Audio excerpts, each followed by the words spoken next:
हनुमान् श्रीपदो वायुपुत्रो रुद्रो नघोजरः अमृत्यवीरवीरश्च ग्रामवासो जनाश्रयः धनदो निर्गुणः शूरो वीरो निधिपतिर्मुनिः पिङ्गाक्षो वरदो वाग्मी सीता शोकविनाशकः शिवः शर्वत्परो व्यक्तो व्यक्तो धराधरः पिङ्गकेशः पिङ्गरोमा श्रुतिगम्यः सनातनः अनादिर्भगवान् देवो विश्वहेतुर्जनाश्रयः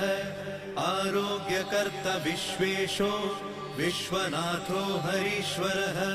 भर्गो रामो रामभक्तः कल्याणप्रकृतिस्थिरः विश्वम्भरो विश्वमूर्तिर्